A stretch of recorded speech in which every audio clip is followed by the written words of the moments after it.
This very short tutorial will show you how to do some of the basic things in Adobe Illustrator that may be needed for the infographic project at the beginning of the year. And so let's take a look at some of the things that you really need to know. You need to know how to make a new file. It's a good place to start. Boy, if you don't know that, you're in trouble. So we start with a new document, and then we figure out what kind of a document do we want it to be. For our cases, we're going to make it a web document, although it could be video and film as well, which might be useful to you at some point. But for right now, we'll go web. We're going to pick the 960 by 560. So that's going to be 960 pixels wide. And that's a good size for us right now. Any of these web sizes are really nice because they're fairly scalable from kind of bigger screens like computer monitor screens to screens that would be like mobile device, phones, things like that. So we'll click OK. Ooh, here's our new file. The next thing that we want to do is we want to set up a 9-column grid. I would highly recommend setting up a 9-column grid for a lot of stuff that you do because it really allows you to think about your layout and to design your layout, almost thinking about dividing that grid into containers and doing a design that flows really well. So we'll start off with our guides and grids. So Illustrator Preferences, Guides and Grids. Here we go.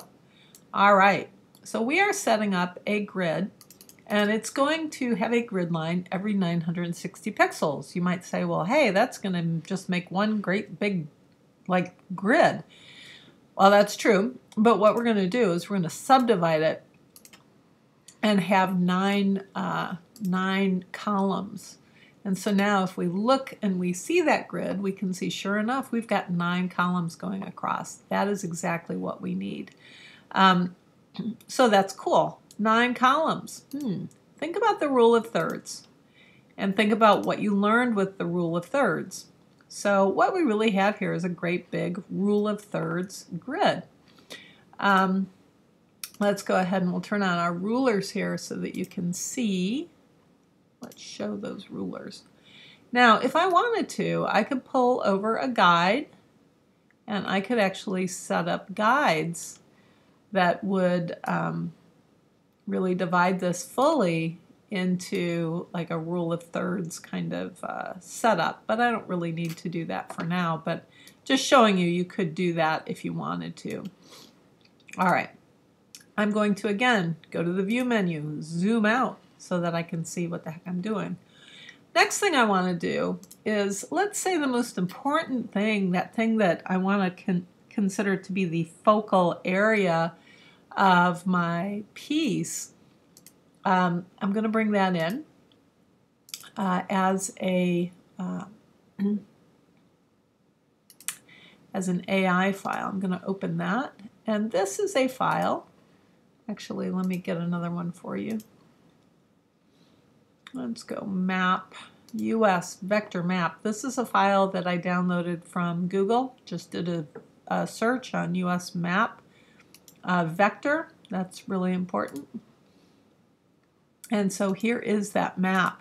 Make sure when you get your US map that it is a vector map, because this is a vector map. If I make it larger, you can see that I retain the quality all along the edges, which is what you want. Vector images scale up really well without losing quality, which is what you want. Okay, I don't need that anymore. I don't need that either. But what I would like to do is I would like to get this vector map. So I'm going to do Command A for select all, Command C for copy. Come over to my area here. I'm going to do a Command V for paste. I'm going to grab the toggle, hold down the Shift key, and I'm going to size this map in. I'm going to put my map over here.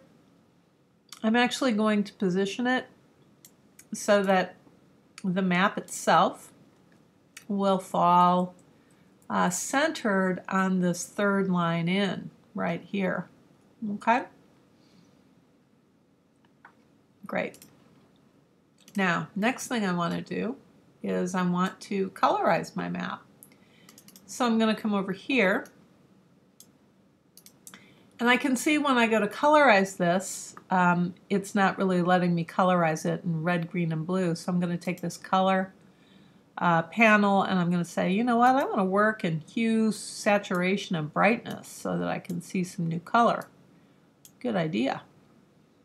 So that's what we'll do. Let's make this kind of like brown, kind of a brown earth tone color. All right, that's good. And then, I think that's good. And then I'm going to use the same color for the outline. And there we go. Now we have our map. Now, let's say that I wanted to pull just a couple of these states out to highlight, like I wanted to call attention to a certain amount of these states. So, for example, of course, I can do that. I can just take those, and let's say that I'll colorize those. Something like that. All right. So now I have that area selected, which is kind of nice. The next thing that I'm going to do is I'm going to select these little areas again, all these little states. And that one too. Don't leave out that one. I'm going to group those. And now I'm going to arrange to bring them to the front. Now, when I select one, it selects the whole group. I'm going to come to Effects, and I'm going to stylize that little set of states by giving it a little drop shadow. There we go. That's fine. All right, so that kind of pulls it out. Now I want to come over to this tool, which is the Geometrics tool. I can make rectangles and all different things here. I'm going to make a star, and I'll say that's a 5-point star since that's kind of a good amount of points for a star. I'm going to come over to color. By selecting none, that means that I don't have any outline color, which is good. And I think I'll make that a red star, very patriotic. Red, blue, and brown. All right. Now I can move that star, obviously, and put it where I want. Now, the next thing that I might want to do is I might want to know, how do I bring in images? So I've got some little baskets here, some little Native American baskets. That's a nice image. So again, I just go to the place command and drag those baskets in. All right, now let's say that I want to put these baskets right here, for example, but I want to crop, make sure that I'm cropped exactly to this area within the grid, because I really want to make sure I'm using that grid design, what I know of grid design. Okay, so now I'm going to select the grid, the square on top or the rectangle on top and the picture below. Come over to Object and hit Make. And so now I've made a mask. And so now I know that I have the exact color that I want to work with. I think I'm going to move this over so that it's half into that area.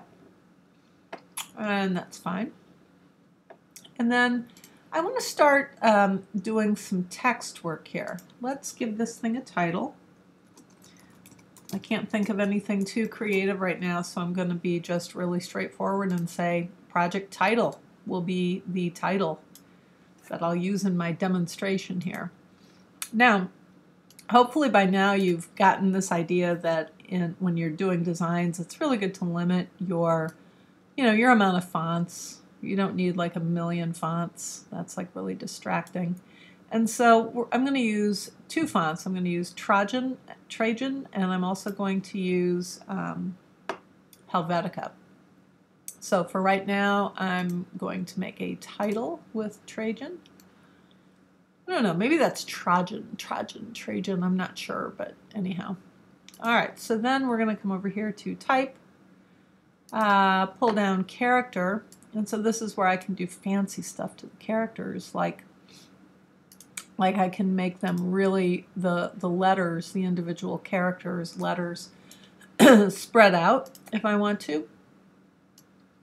And let's make sure that this thing is like aligned in the center. So again, I'm using the grid and I'm just kind of doing some eyeball alignment there, which is cool. All right. And for the fanciness of it, I want to just grab a line.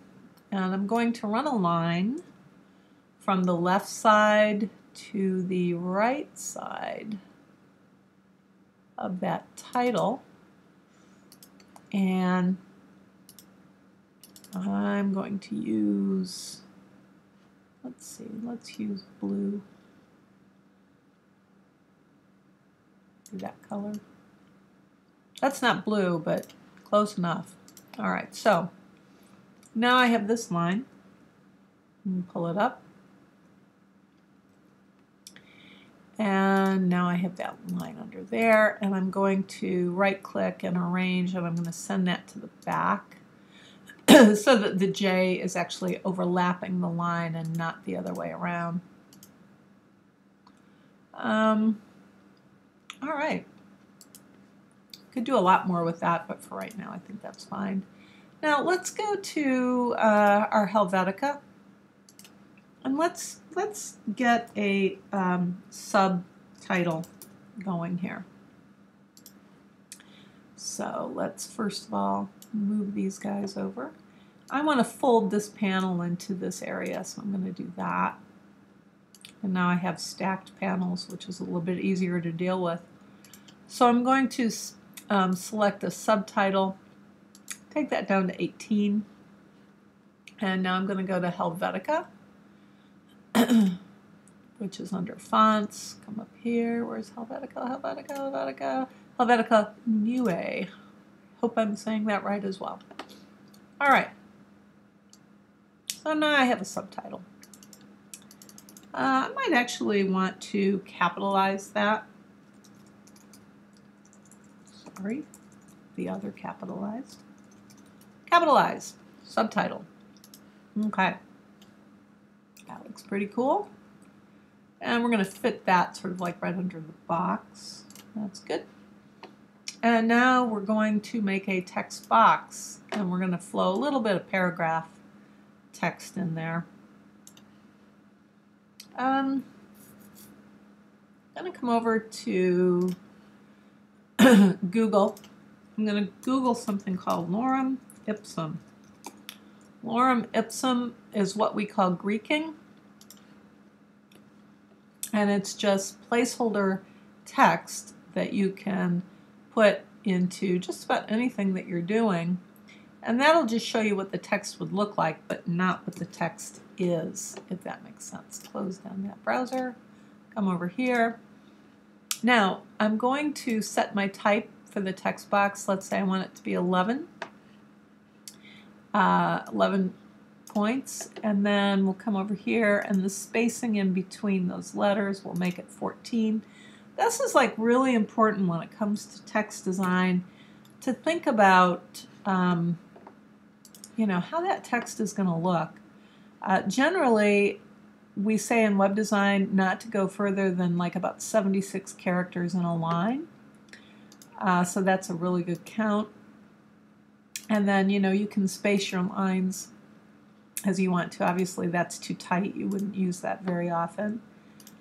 Maybe something like so we would call this 11 on 14. Okay, so that means 11 point type style. That's the size, and then what this is the line, what the size of the line is, and then how that font fits into that line. Now, if I wanted to make sure that these things were centered, if I wanted to do that instead, I can pull all three of these. So I've selected the picture, I've selected the subtitle, and I've selected the text. And these alignment tools up here are awesome. I use these all the time. And these allow you to distribute and you know, to do all kinds of things with regards to placement of text. Let's go get my subtitle. So now I've got everything centered, and that distributing did not work quite as well. Could do that again, but I'm just going to eyeball it at this point. All right, something like that. All right. The next thing that we might want to do is create some little graphs and grids. So we'll continue this in part 2. Okay, thanks.